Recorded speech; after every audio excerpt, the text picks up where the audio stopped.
Good morning to everybody in South Africa, and good afternoon to everybody in Japan. It's wonderful to have you all back on this seminar program on the future of higher education. And today we have a wonderful speaker, Professor Sibongile MUTHWA, who's the Vice-Chancellor of Nelson Mandela University, and somebody that I've worked with very closely in the past, and I'll give you a little bit more detail about her in a few minutes. Just to say that we'll have the usual sort of approach that Professor MUTHWA will give 25-minute sort of input or something like that, and then we'll enter some discussion. So please feel free to keep your questions and so on. I've been asked to remind you that the program for today will be recorded, including the Q&A and so on, and that will be put onto YouTube with your names and so on. So please be aware of that. And I think Wenlu will put a chat something in the chat just to remind you about that as we go along. Okay, so Professor MUTHWA today is going to be talking about her university, Nelson Mandela University. She's the president, the vice-chancellor of the university, the equivalent of president. And the university is in a city called Gqeberha. It used to be called Port Elizabeth, named after Queen Elizabeth. It's now called Gqeberha, and it's on the east coast of South Africa in the Eastern Cape province. She used to be the director of the Institute of Government at the University of Fort Hare before she went to Nelson Mandela University. And before she came to the university, she was also the Director General of the Eastern Cape government, a very high-ranking position there. Professor MUTHWA is also the trustee of the South African Women in Dialogue. She was a commissioner of the Financial and Fiscal Commission of South Africa. She was, and of course, she is as I mentioned earlier, she was the chair. She is the chair of Universities South Africa, which is the umbrella body of the 26 public universities. And she used to sign off my leave forms. She was my boss there as chair of the University South Africa. She's also chairs a national commission or national task team on sexual harassment and gender-based violence at our universities. So it's a very dedicated kind of task team that's looking at gender-based violence and sexual harassment at universities. And she's also kind of a member of the Human Resource Development Council of South Africa, which is meant to be the kind of the key structure that determines the state of South Africa's human resource development and so on. So she's very accomplished, right? And just to say that she has a BA from the University of Witwatersrand, then she went to the London School of Economics and did an MSc there in social policy and development, social policy and planning in developing countries. And then she did a PhD at SOAS. And the topic of her PhD was economics as survival strategies of female-headed households in Soweto, which is a very large township outside Johannesburg. It's now a city in many respects, yeah. So with that, I'm going to hand over to Professor MUTHWA. Sibongile, please take the podium, and it's such a pleasure to have you with us, and thank you so much for joining us. Thank you very much, Ahmed, for those kind remarks and for the invitation for me to participate in this very important initiative. I want to thank you and the college and the university for the vision and leadership that has given birth to this initiative. Reflecting on the future of higher education has never been more pressing as we continue to grapple with questions of great change as the global higher education community impacted upon by the massive geopolitical events and the aftermath of the pandemic, to name a few. In local environments in which we live and work, universities are being called upon to engage with their localities whose precarities have increased, including exclusions from the mainstream opportunities for regeneration of livelihoods for vast populations in our cities and our villages. My own attempt today is to mobilize an example of our university, Nelson Mandela University, as a university that is in South Africa, in Gqeberha, as we have said, and to share our experiences and our experiments on possibilities through which a university can engage with its locality in ways that are equalizing. I want to thank my colleagues, my collaborators that have worked with me to think through this work, particularly Professor Andre Kiet.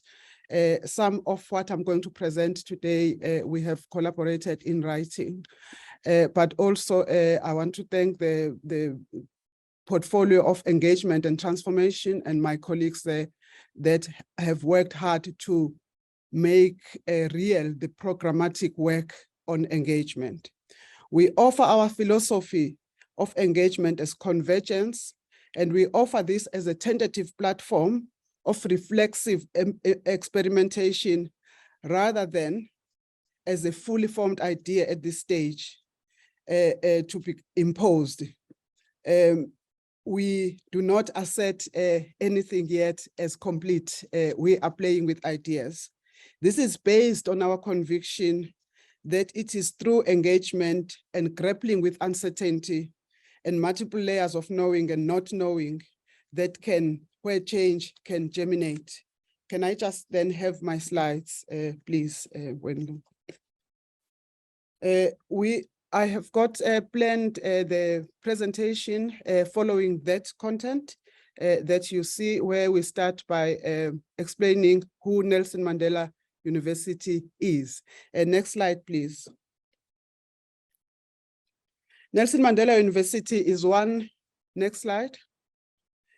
Nelson Mandela University is one of the 26 public universities in South Africa. We strive to be a dynamic African university that is socially embedded and in service of society. We are based in the coastal city of Gqeberha in Nelson Mandela Bay. We believe that we are locally responsive, nationally active, regionally alive, and globally aware. Our university is a culmination of our predecessor institutions. It got its name, Nelson Mandela, in 2017. It was renamed after Nelson Mandela. We took up that name and the social emblem of the globally renowned statement, Nelson Mandela, in July 2017. With this renaming, we have had to realign our purpose and sharpen our social justice angle as we strive to be the academic expression of Nelson Mandela. Next slide, please. To that end, we work through our Vision 2030, which is our strategic framework in fulfillment of our vision to be a dynamic African university recognized for its leadership in generating cutting-edge knowledge for a sustainable future.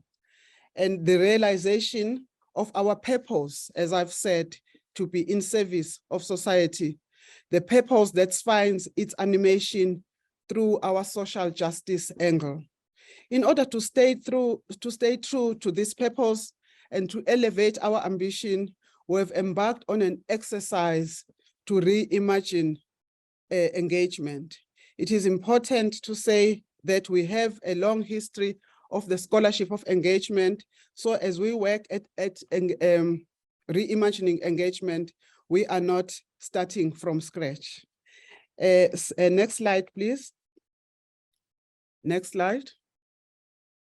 We acknowledge and stress that our current unfolding work on reimagining engagement as an equalizing proposition has been informed and backed by a great deal of work that the university had done in deploying its academic mission of engagement. The white paper on the transformation of higher education that was published in 1997 placed an emphasis on community engagement.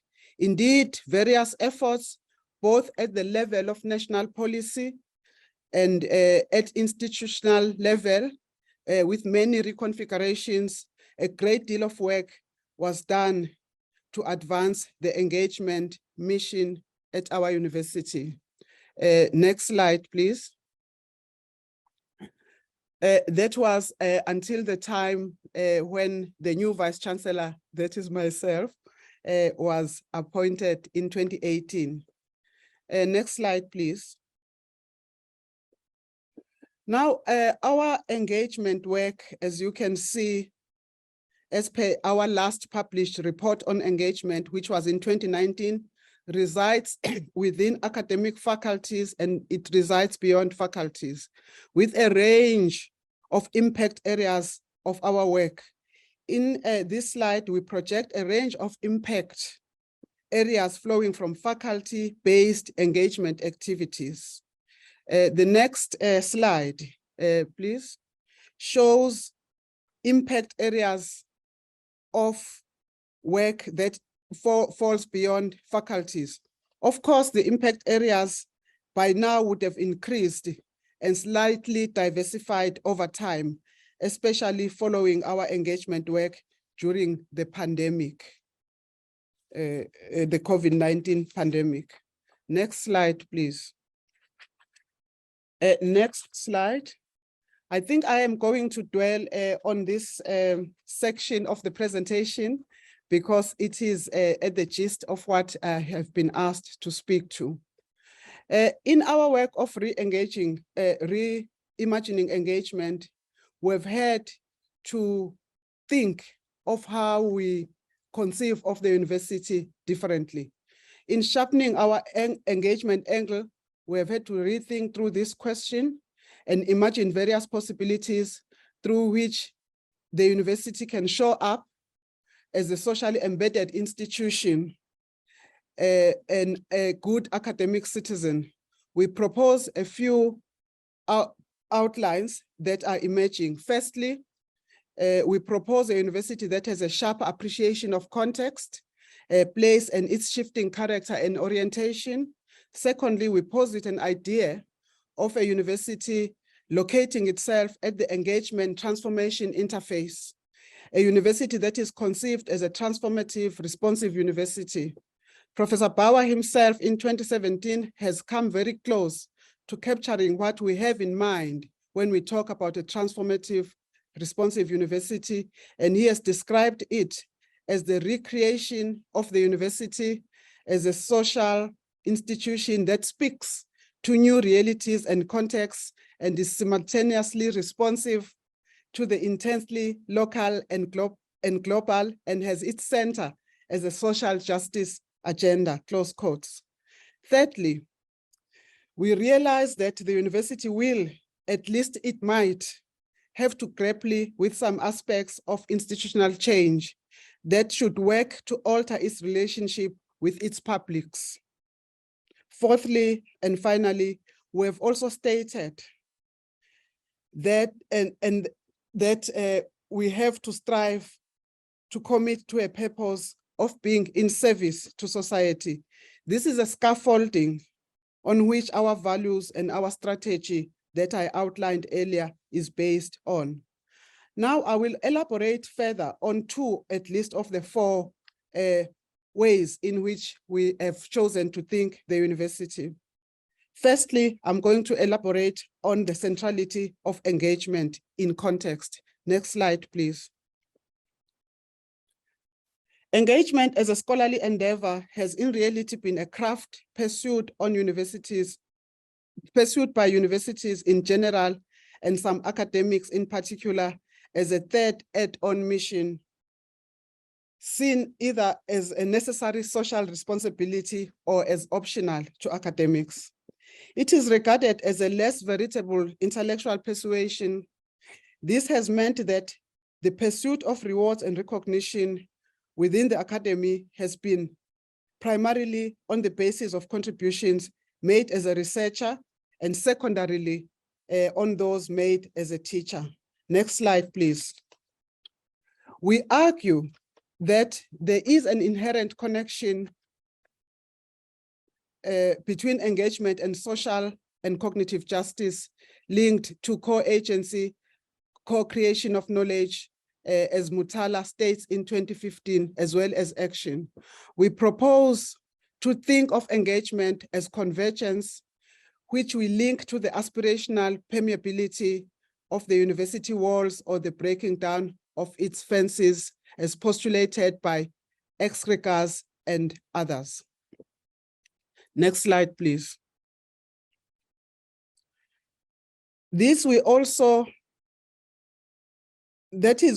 view engagement as the equalizing coming together of university and community to enable the emergence of something new and more just. And as Lalu say, as a space for inventing the unprecedented. The principle of equalization is key as it reframes the argument and approach away from the traditional notion of charitability that has always in the past been embedded in engagement. Now I turn to engagement and institutional change. Next slide, please. The university cannot hope for an equalizing social justice character to emerge in relation to engagement in the absence of deep transformative institutional change. An orientation, I quote, an orientation to authenticity, engage with and revere the insights, practices, and imaginings that are rooted within historically marginalized ways of knowing and being without instrumentalizing them to rephrase stain. Our effort is to give effect to the equalizing paradigm of engagement. Now, I would like to request the next slide, please.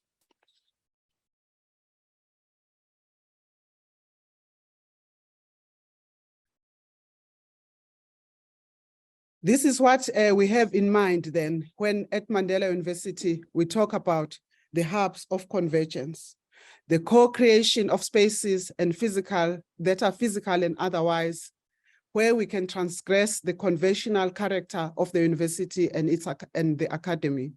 To find this place, we believe that we must face, lose ourselves, set ourselves apart and undo ourselves to be receptive and open to the knowledges of our communities and the educational contributions that our communities may offer us.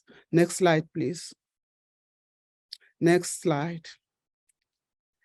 So in my inaugural lecture in 2018, I framed the hubs of convergence as follows, that the hubs of convergence will be a physical space of exploration, of repositioning around the engagement transformation interface, conceived in the form of the transformative responsive university as a feasible and doable option for reimagining the university in ways that question its present dominant character and orientation.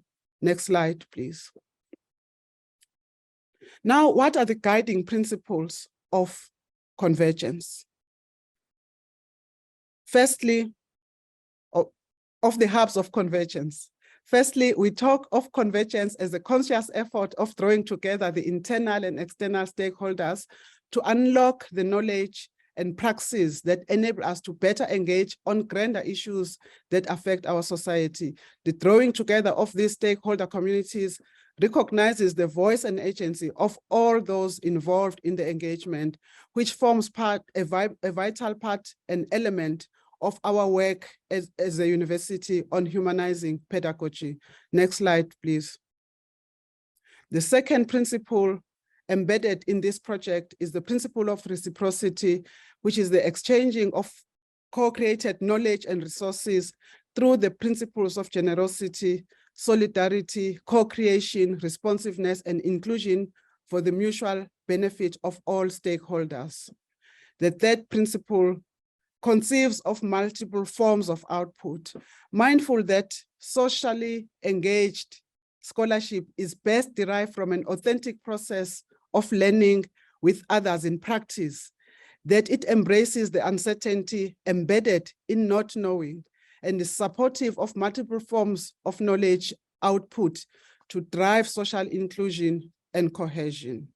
These principles are very important to us, and they are threaded through this programmatic work and mindset of entailed in the hubs of convergence. Next slide, please. Now we talk about the Beehive Model. These are the hubs in which our work is threaded and being realized through the hubs that in which different projects that we engage with in the hubs of convergence. And as you can see on your right, the faculties and the departments and the entities of the university participate in different ways in what is seen as the hubs. And it is important that this Beehive model is moderated in this manner so that there is no form of hierarchy that you see as the participant in the different hubs of convergence. Of course, I can elaborate perhaps during discussion on a number of projects that sit within each of the hubs. The next slide, please. Now, I'm just going to reflect briefly as I move to conclude, Professor Bauer, on the lessons that we have learned doing this work in the construction of knowledge, in co-construction of knowledge with our partners in the hubs of convergence. Firstly, we ask the question, whose context matters? We believe that great care must be taken to avoid preconceived ideas of how community systems and groups are likely to respond. These are often contextual and are co-constructed on historical, cultural, political, social, and economic inferences. Secondly, we talk about the question of language as something that we have learned and then that we need to pay attention to. Does the university for common good like ours aspire to require a new vocabulary and language? Language, we believe, is not innocent, it is not neutral, and systems are not apolitical. All these are relational to a set of historical, cultural, political, social, and economic environments. And then we talk about institutional agility. How agile are we as institutions in responding to our proposition of a university that has turned itself inside out? Institutional policies on engagement, we believe, need to be developed and integrated to simplify administrative processes, tools, and support. Often bureaucratic instruments at universities can be a barrier more than they can be an enabler. So we ask the question, how do we reconcile communities' needs for immediate responses, relief, as well with the university's system of check and balances? And then the question of time, we ask the question, as we have learned, how flexible are we in giving time for the project to unfold? Further lessons for our work indicate that time must be given for complex responses to develop, and a wide range of approaches must be considered to ensure that all possible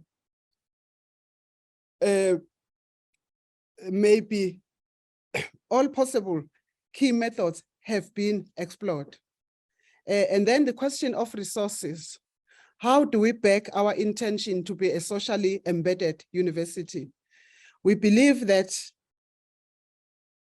management, distribution, usage, and exchange of human and material university and community resources is a layered exercise because one, power is not always shared.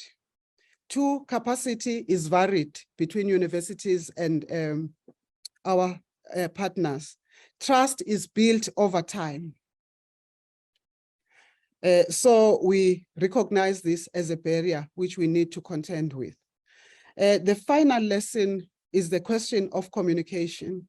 Universities need to articulate a rethink on the role of text, of media and other forms of expression in communicating engagement work of universities. How do we connect various communities across multiple platforms in socially conscious and creative ways?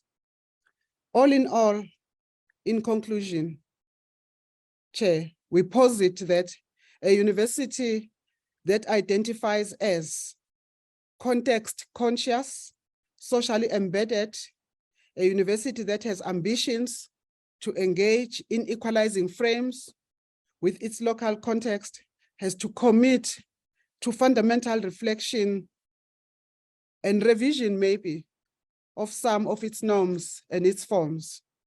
This proposition, I would like to posit that it remains hanging in the air and that we as higher education players, as universities, we have to grapple with it as we strain to clarify further our true purpose. Thank you very much. Thank you so much, Sibongile. That was absolutely wonderful, clear, and just an indication of how complex this kind of experiment is. So we'll wait for some questions, but in the meantime, maybe I can ask, well, say a few things and ask a few things maybe. So yeah, the one thing, of course, that's always a challenge for universities that are experimenting with engagement is first of all, institutional culture. And I think you've addressed that. I think that's, but it's also the kind of the policy culture, if you like. I mean, so, how does the university sort of gear itself to ensure that people who are really taking a leading role in engagement aren't seen to be kind of falling short in terms of the expectations of them, right? So that's the one. So in terms of promotions and the policy frameworks and so on. So that's the one side. But of course, there's another side, right? Which is that if the national funding system doesn't see engagement as, as kind of a fundamental arena for knowledge generation and so on. So in other words, if the funding mechanisms don't work for engagement, then there's a challenge. I mean, there has to be sort of policy consonance, if you like. Do you see these as a challenge, or do you think we are making progress with those? Thank you so much, Ahmed. Very difficult but pertinent questions.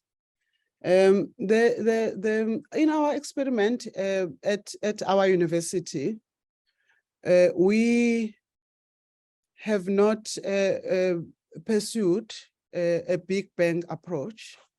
Of course, we have felt it is important that, as I indicated in my presentation, that we do not believe that we are coming at engagement as a brand new endeavor.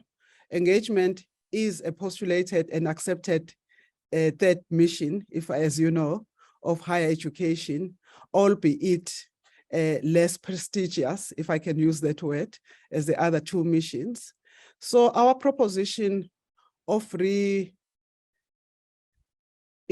engagement takes on board that we have some assets, notwithstanding the fact that those intellectual assets are underdeveloped. But we then took a view that let's experiment first with the colleagues, the participants, the scholars that are working towards this mindset of equalizing engagement. And then we tried to back that up with actual programmatic work so that we give a concrete effect to the realization and to signify that this work can be realized. But it is important also that we are to say that we are not asking anyone to strain off their areas of work, but to realize that that work can be cognitively and scholarly complexified and expanded in its orientation through drawing in knowledges that exist outside the university. So it is a process, but I have to say that I've been encouraged that not only our colleagues, particularly during the pandemic, have used their scientific work to engage programmatically and have followed up to publish work in this manner. Of course, we still need to formalize working with national government as well, the forms of recognition to be more formalized for this work. And I do believe that we need to champion the recognition and incentivization in our national system of engagement. And I do not believe that that is the work that can happen without some form of advocacy by scholars that work in this field. But I also think that we are developing sufficient traction to show evidence that the universities can deepen their impact better through scholarship if they work in the ways that we propose. Thank you. Sure, thank you so much. There's a hand up from Naoko. Do you want to come in? Yes, thank you very much for your presentation. I really enjoyed learning a lot of challenges and also goals for the universities in South Africa. And my name is Naoko Sokawa. I'm a postdoctoral fellow at Tokyo College, and my field is social linguistics. So the part that you discussed university language was extremely interesting to me. And this issue I often also discuss with Professor Bauer, but I'm really interested in knowing your opinion about language policy in a broad sense in universities in South Africa, because of course, language, as you say, is not neutral. There's a lot of social and political factors in language policy in many different institutions. And I think, for example, changing the city name from Port Elizabeth to the local name was something very important to the university as well. And it is important to appreciate the local languages. And now I think the universities in South Africa is mainly operating in English and perhaps some areas in Afrikaans. But it is also important to engage the local languages. At the same time, it is such a multilingual society. It is difficult to make everything accessible to the speakers of many different languages. So I think there's this kind of a dilemma here. So I'd like to know your thought about this issue. Thank you very much. Thank you. Ahmed, should I take each of the questions? Yeah, please go ahead. Yeah. Now I have to come out very clearly that I'm actually not a language specialist, but as a person that observes cultural orientations and matters of equality and social justice, I do take language as a very important component in moving in that direction of equalization and social justice orientation. I know that some of the universities in South Africa have made it compulsory for some fields to learn the local language. The question of mobilizing all the 11 languages at our universities remain a challenge. Our own association, University of South Africa, that Professor Power used to work for, have got a community of practice that is grappling with these issues as to how we can give more recognition to other languages. But when I just talk about this project, where we work with our communities in our locality here, it is important that we come at it not using the highly narrow academic language, so that even if we are forced into situations that we have to speak English, we firstly have to recognize that people should be comfortable speaking in the language that they understand. And if English has to be mobilized as a mode of communication, it should not be mobilized in ways that are exclusionary. It should be mobilized in ways that are more generic and accessible, so that everyone finds an angle of participation. I'm afraid that is far as I can go as far as that is concerned, but concede that we would be better off a higher education system in South Africa if we do more about making sure that all our 11 languages are recognized equally. Thank you very much. It is very helpful to think about the language issue, and also like the fact that you used the Zulu term, I think, Ubuntu, in your one of your key terms, which I think is very interesting, and also it probably conveys some local traditional local mentalities. I think I found it interesting. Thank you. Thank you so much, Naoka. Oliver, nice to see you again. You have to unmute, Oliver. Thanks, Professor Bauer, and thanks, Professor MUTHWA. Good to see both of you, and thanks for the presentation. Of course, my question is around leadership in strategy, the approach you've adopted in Nelson Mandela University around engagement. In your view, Professor MUTHWA, what is the role of leadership? And I'm not just referring to top-down, but also a bottom-up approach to leadership. Thank you very much. Should I? Yes, please go ahead. Yes. Well, leadership is a passion of mine as an approach. And I do not believe that leadership should be conceived as a pyramid, should be conceived of as a pyramid that it's only persons that have been given the senior position at university to demonstrate leadership, especially on the issues of social justice.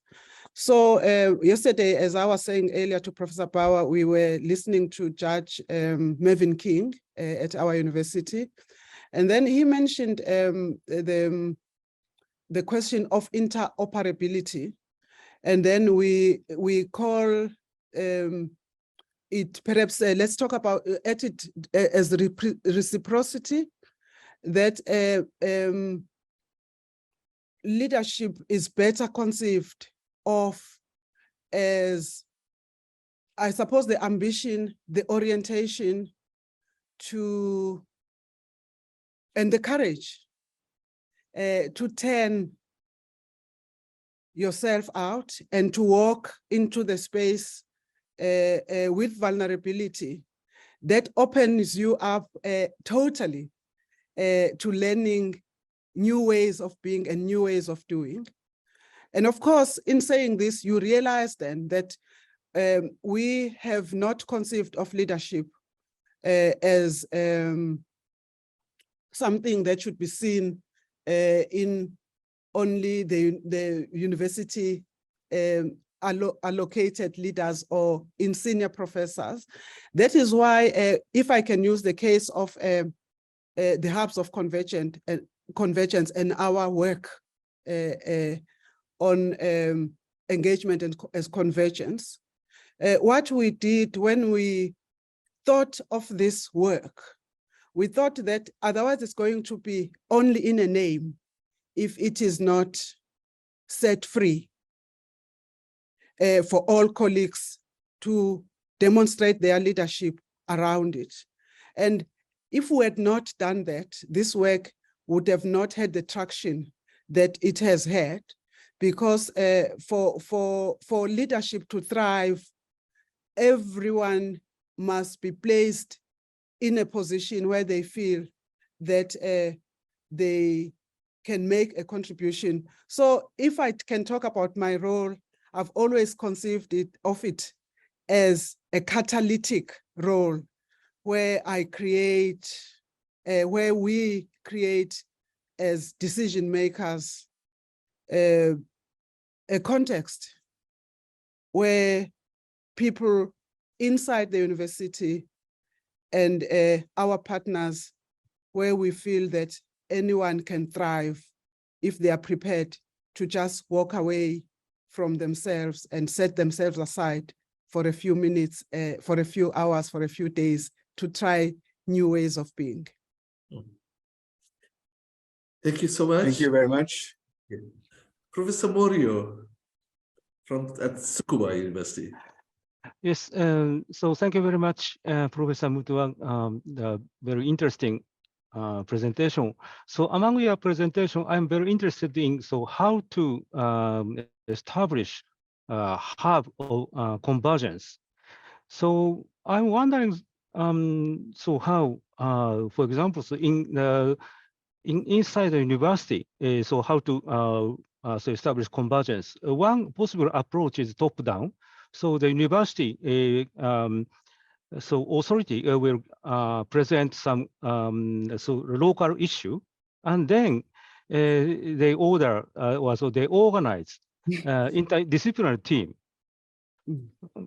And the other approach is something like a bottom-up approach. So some professor discovers some issue, and then so by communicating interdisciplinary dialogue among faculty or other stakeholder, and so the convergence will be something like so self-organized.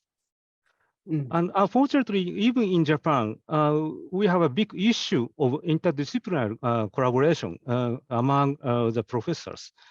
So I'd like to know your opinion. So how to establish the convergence, the convergence among the different specialty of professors?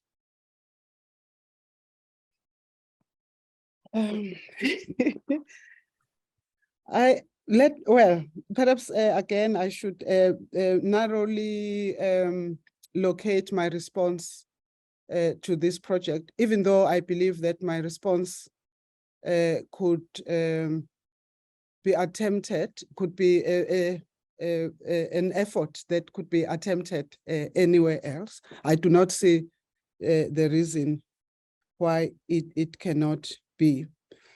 Let me take the pandemic situation where the universities were called upon in South Africa and globally to work together, either to innovate around the medical clinical responses to the pandemic, or to innovate around the equipments and science and engineering, as well as to innovate around precarities that were arising in communities as a result of the pandemic.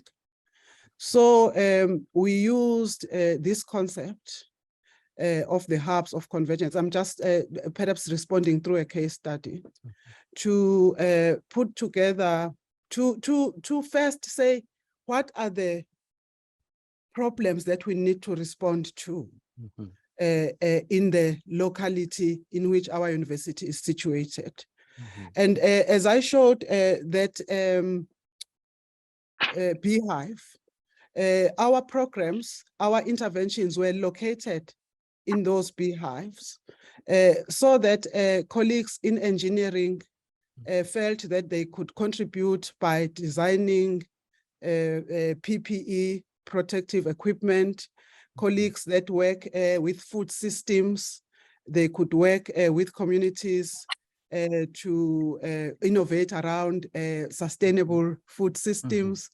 Colleagues that work in design, they could innovate around designing masks. Colleagues that do modeling, economic modeling. Colleagues that in computer science that work with developing apps to work to follow the trajectory of the pandemic. And so we then, just to use that narrow example, that was a multi and collaborative interdisciplinary team that worked to certain principles that we will engage with the communities that are impacted to co-create with them the solutions. But we will also use the science, the asset base, the knowledge base, the intellectual base that we have to respond to the real problems on the ground. So for me, I think is the combination of I think interdisciplinary and multidisciplinary work can better thrive in a context where there is a problem that need to be resolved.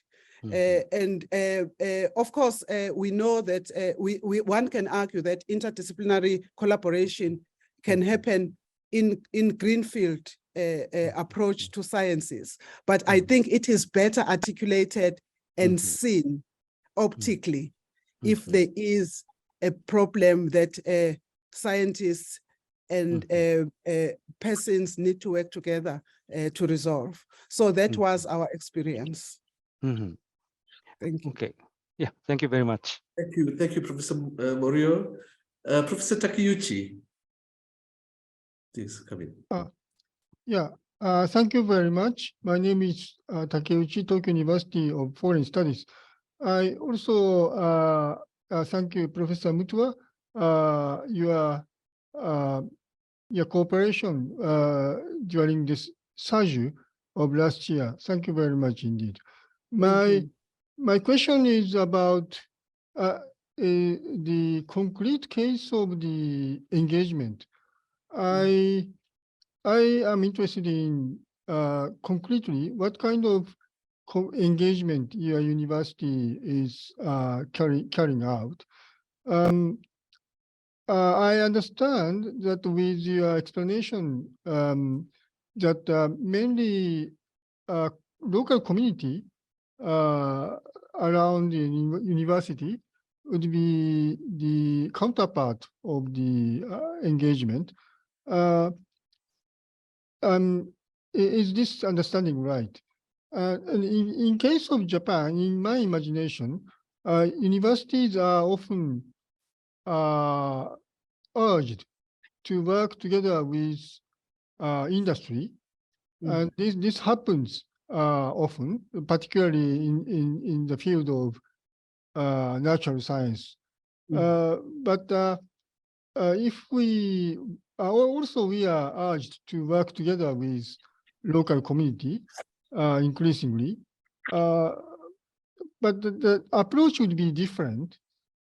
So I would like to know if my understanding is right, and what kind of concrete experiences you have in your university. Thank you very much. Thank you, Professor Takeuchi. Thanks, Professor. Go ahead, Sibongile. Thanks, Professor Takeuchi. Very important question. I think I might have created an impression that our only ways of engaging are through the hubs of convergence, which is not the case. Our universities engage in many different ways, including collaboration and engagement with industry. We have a long history of engagement with industry. My focus on engagement as an equalizing enterprise and engagement as convergence focused mainly on communities, because traditionally it has been that engagement with communities that has showed itself up as a top-down approach to engagement. So it is correct, Prof, that unlike universities, just like universities in Japan and the global higher education system, we have very strong collaboration and engagement with industry. We are situated in a city which is with a very strong automotive sector. So our engineering and science departments are very much engaged with industry. But also we engage very much with government in making sure that our applied science help government to respond to issues that they have to deal with in serving society.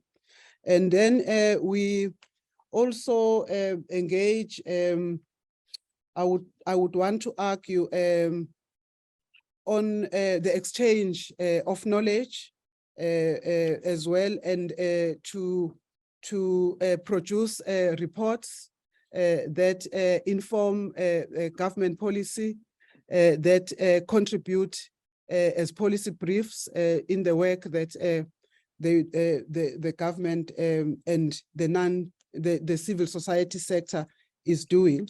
So if I can just talk to some of the projects that we have dealt with, and I think I mentioned when I was responding to an earlier question, where scientists in engineering, in science, in medicine, in health science, in art and design, in agriculture, responded in different ways, both with the community, but also with industry, with government, and with other universities. So indeed, it is correct that engagement with communities that face precarities is not the only form of engagement that we are engaged in. I have to say that a spotlight on engagement with communities is the spotlights that we deliberately make, because we feel that all forms of engagement would better realize their impact if we came at them with the mindset of assimilating knowledges that are outside the university. And that is the work that universities have not done well in the past. Thank you so much. Thank you, Professor Takeuchi. Thank you very much. Thank you. Cynthia, please come in. Hello, Professor. Thank you very much for your presentation. It was very compelling. My name is Cynthia Bezzani. I'm a postdoctoral fellow at Tokyo College. And if I may, I would like to ask about something I know you have touched in your own research. So specifically on the economic strategies of women and the ways in which the economy depends on unpaid female labor. So I was wondering how you see the university as an institution relating to this question, and if your own research has influenced your leadership of Nelson Mandela University. Thank you very much. Yeah, over to you, Sibongile.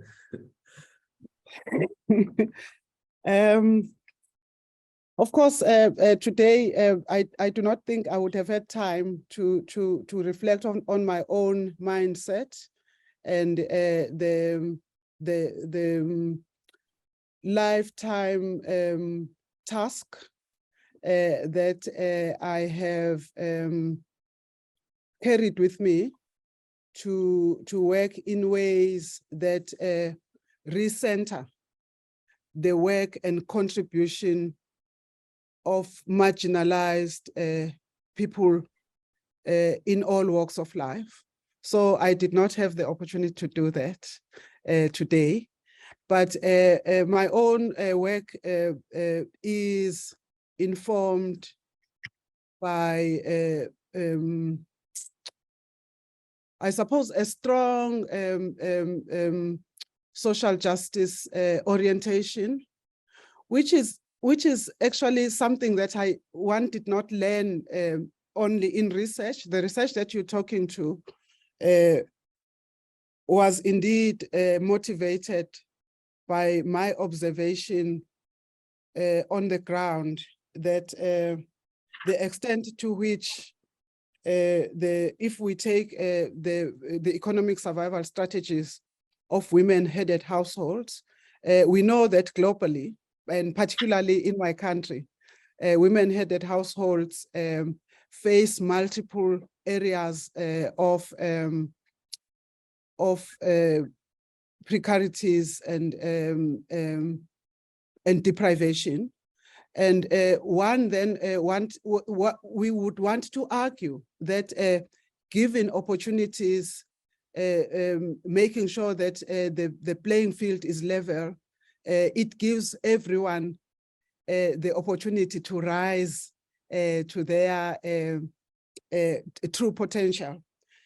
I have to say that at our university, we have since 2018 started a brand new entity called the Center for Women and Gender Studies. This entity has had great success, and then it has proven to us that we were correct, that this work is the work that the universities, at least in my country, have neglected. And the work that is coming out of the Center for Women and Gender Studies, which itself is projected around a very collaborative mindset and ways of doing things. We work very closely with our other universities, but also we work with scholars of practice, practitioners in the field of gender studies, who are actually not sitting as university professors, but that do real work of change outside of university spaces. And we have engaged with them, and we engage with them, we publish with them to make sure that no work that drives change is under-recognized and left behind. This project of the Center for Women and Gender Studies is at its infancy, but I have to say that this is the work that is very much quickly setting our university apart in this field of women and gender studies. Thank you so much, Sibongile. I'm going to have to round this off because the room has to be used for another meeting now. But thank you so much, and looking forward to seeing you again soon. Hopefully, sometime in March, hopefully. But I'd like to thank you very much, and thank the audience for really being with us today. And it was an invigorating discussion. Thank you so much.